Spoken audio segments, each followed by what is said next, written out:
My friend made me feel left out for years, so I won't include her at my wedding. I mean, why would you? Is she your friend anymore? Yeah, sounds like the right move that she's left out. I've been considering writing this on Reddit for a while now, but I always thought I was being dramatic about this situation. Now, here I am, pissed off, confused, and in some serious denial. By the way, this comes from user naturalaltruistic782, and if you want to submit your own stories, go to the r/OKStorytime subreddit. So, here is some backstory. Me, female 23, and Alex, female 23, have been best friends since junior year of high school. Alex got me through some hard times at the beginning of our friendship, and she was also there to see the beginning of me and my now fiance, male 22, our relationship. We went through a lot, especially through the vid. We graduated in 2020, so our senior year was kind of weird, but we still spent a lot of time together. We worked the same job for a couple years, along with her older sister, Aya? I'm going to say Aya, female 25. We were very close, so when she asked me to go on a birthday trip with her, Aya, and their boyfriends, I gladly said yes. I ended up going on this trip without my then boyfriend because he had a job where he couldn't get off enough time. I still went though because I wanted to spend time with her and celebrate her birthday after 2 years of not being able to. All that sounds very reasonable to me. This birthday trip took place in January 2022 in Seattle, Washington. Before going, I knew I would be the only single person, so I had already prepped myself for that. I knew I wouldn't be able to hang out with her the whole time, and I didn't want to be weird and third wheel every second. She was the only single person, but she's not single. She's just without her boyfriend. Exactly. Yes. We had a rough start getting to Seattle because our first flight from San Antonio to Houston got canceled. The flight was supposed to be in the morning, but we found out the night before that it was canceled. We quickly gathered information and hauled butt in a car to Houston at midnight. By the time we got to the airport hotel, it was about 4 a.m, and our flight was supposed to take off at 6 or 7, so we barely got any sleep. Since I was in a completely different airport than I usually flew out of, I was totally lost when we arrived to check our bags. In the huge craze to get to our gate, I got left behind. Oh no, you got home alone? Oh, no. How did you get left behind? Like you all showed up to the airport and you got lost and disconnected from your friends and your friends just took off without you? Yeah, where didn't are your call friends? you? Yeah. You can't use Google Maps? Where are your friends at? You can't ask one of the guys that like drives like those little cars in the airport? This was the first glimpse of how this trip would be. We had only been together for about 10 hours and I had already been left behind. We ended up back together in the security checkpoint line, but I was a dozen people behind them and had to make them wait outside of security for me. Okay, so you didn't really get left behind. Okay, they just went to security a little bit ahead of you. Yeah. That's all right. All right. Let's not be dramatic here. Very, very brief. Yeah. Home Alone situation here. I won't go into too much detail, but throughout the entire trip, I was left behind quite a few times because I was the only single person there. And everyone knows couples hate single people. It's true. They despise They them. despise them. They look down upon them. Yes. They're You sad down there. I like this. One of my new favorites now. We were staying in an Airbnb that only had 2 bedrooms and a couch that was a pull-out. Who's going to take the couch? I think we all know who's sleeping on the pull-out couch. Yeah. Obviously, I slept on the pull-out couch while the couples each got a room. Pulled out. I mean, yeah, got a room. Exactly. Yeah. Right. Yeah. It's funny that the only person who doesn't need to do that right now is sleeping on the pull-out couch. I was totally fine with this, though. I understand that stuff like this was going to happen. What I didn't expect was that every time we came back at the end of the day from exploring the city, all 4 of them would go to their rooms, shut the door, and leave me in the common area by myself every night. I feel like OP is on the pull-out couch and just hearing... just hearing a lot of applause. A lot of applause. Like, they must be really liking what they're watching in there. OP, you didn't... Can I watch? Did you really not? Did you really not expect some degree of that though? Yeah. I mean, it is kind of whack that it's like there's no like group communal time when they get back. Now there's a little bit of a hang at least before they go. I think it's also rough because OP doesn't have their own room, and I imagine the walls are thin, and the living room is echoing. Could be. And Could so be a bit of an echo in there. You're hearing like bongos going on both sides. Yeah, you know? Just a little bongo recital. I had to sit there and listen to them laughing and giggling together, which Oh, man. Another time, everyone wanted to ride the Ferris wheel, but each cart only carried 4 people, and there were 5 of us, so I literally sat out while they rode it together. No. That's so sad. That's so sad. I mean, maybe you could have just, rode in one by, with 3 strangers and made new friends. Yeah, that's and true. Then you could have gone back to their hotel while they leave you alone in the pull-out couch.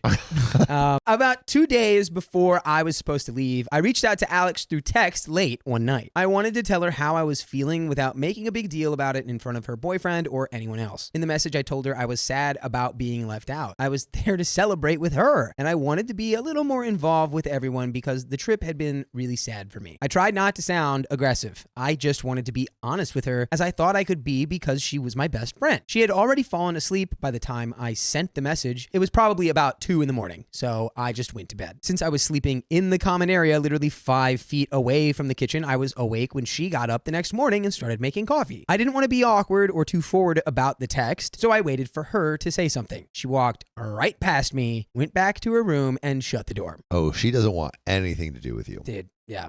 That's man, that's so unfortunate. My stomach dropped. I waited for her to come back out alone and asked if she had anything to say about my message. Without looking at me, she said she didn't want to talk about it. Oh.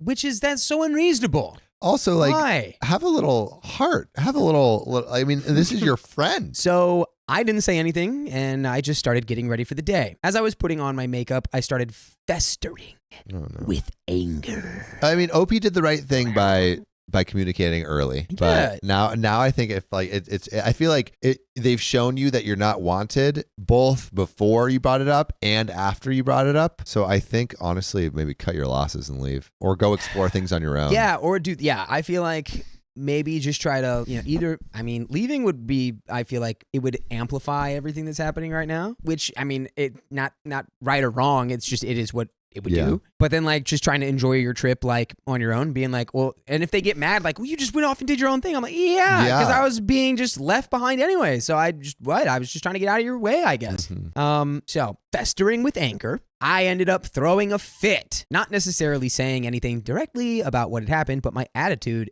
definitely changed. I was louder, being extra, and honestly, I'll admit, I was being a bit of a witch. We finally finished our trip and headed home on a flight to Houston and then drove back because of the whole situation that happened at the beginning of the trip. We didn't get home until 1 or 2 in the morning, but I told my boyfriend he had to come pick me up because if I had to sleep with them one more night, I might rip all my hair out, which, it can boil over. Yeah. Not the best reaction, OP. I understand why you're having this, but in a way, it almost sort of reaffirms that you were/are or whatever you are, whatever your status is right now with this person, best friends. Because only when you're best friends with someone can they bother you to this degree. Yeah. You know what I mean?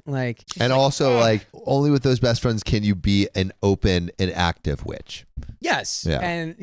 And it's just fine. Okay. Yeah. Anyway. Not condoning to do that, just saying. Yes. He understood and was there as soon as we arrived. I didn't say a single word to anyone when I left. I didn't talk to Alex for 6 months after that trip. Oh, 6 months. 6 months, half a year. Did Alex talk to OP? I doubt it. But I missed her a lot. And I was the one who reached out asking if she would meet me at my favorite coffee shop. Wait. So you didn't talk to her for 6 months and she didn't reach out at all? Yeah. That's not your friend, bro. Not anymore. That is not your friend. That was not your friend. 6 months. That's a long time. It's a long time. For this to just boil underneath the surface. Yeah.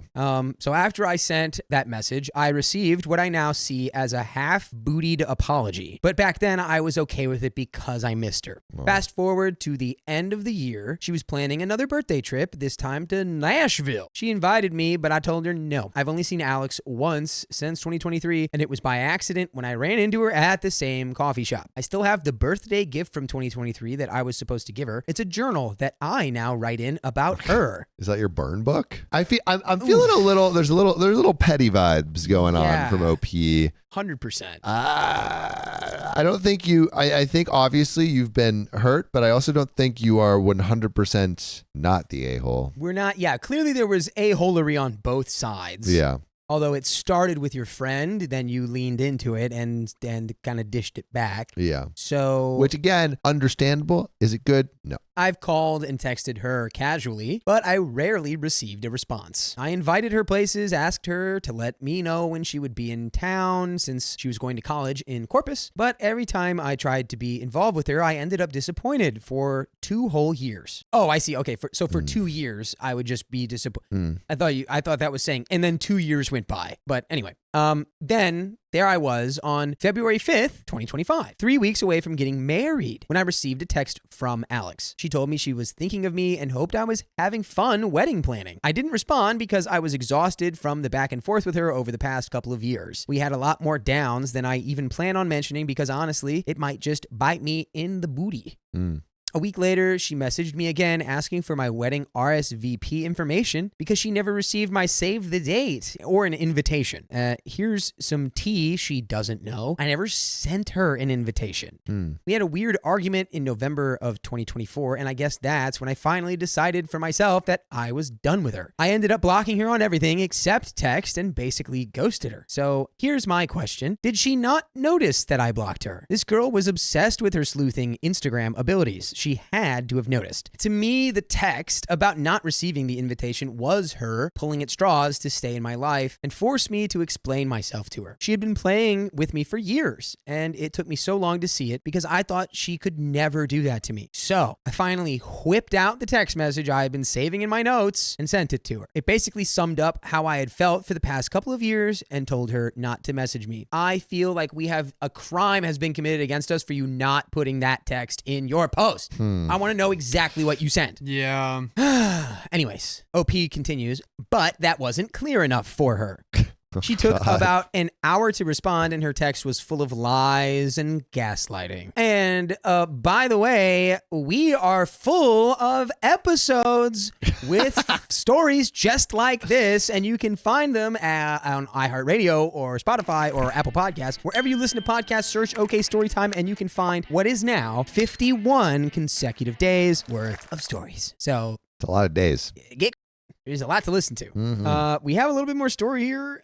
Do we have any finishing thoughts here? I mean, I think it seems like OP was wrong, but it also seems like OP is a little petty, and I just don't know if she's going about it in the least a-holy way possible, which is just going to hurt her more. It just feels like she's holding on to a lot. And I'm like, self-care over pettiness. Yeah, if I could revise history here, what I would have liked to see OP do would have been like, after the trip, you don't wait 6 months to talk to your friend, and you just go, hey, like, I feel like we definitely did not have a great time together on that trip, right? Outline what you felt was wrong. And maybe even apologize. OP even admitted, like, hey, I was acting a little witchy. Maybe even apologize for some of the things you did. And if you don't get an apology back, maybe that's an indicator of where the friendship is. And all of this has been persisting for years and years now, years and years of negativity and just bleh. And you could have probably cut this out of your life years ago. Yeah. Because depending on how she responds, if she responds to you like, yeah, because I don't really, like you, blah, blah. If she then you're like, all right, thank God I get to cut this person out of my life. Be done. Wash your hands of that. So let's finish this story. All the texting took place while I was at work. I have a big mouth, and couldn't help but tell my coworker what was going on, and basically crashed out on the clock. I was I'm hoping you're telling on yourself a little bit. Yeah, this is at least you're being honest. Certainly telling, that's for sure. I was genuinely convinced about everything that she said in the text message. It took me all day to come to my senses and realize that these are just tactics that she's been using on me for years. So have I been crazy and over-exaggerating the past couple years, or am I in the right to not have her at my wedding? So to put a little bow on that, I wouldn't say you're an a-hole for not having her in your wedding at this point. It's been years of kind of an estranged, strained friendship. Agreed. I mean, like, maybe you can invite her, like, don't put her in the bridal party or anything. I mean, why would you? It sounds like it's just bad vibes. Why would you invite her? But also, like, I don't think, like, are you an a-hole in general? I don't think you're definitely being petty. I don't think we have enough details to lay like a final verdict on either of them. It's like, it sounds like Alex was bad, and then it sounds like OP was bad back, and then there was literally no communication for 6 months. Yeah, I think both of you were at fault there. Yes, and I think maybe the other person was at fault first, but you were at fault second. Yeah. But that's where that story ends. It's true.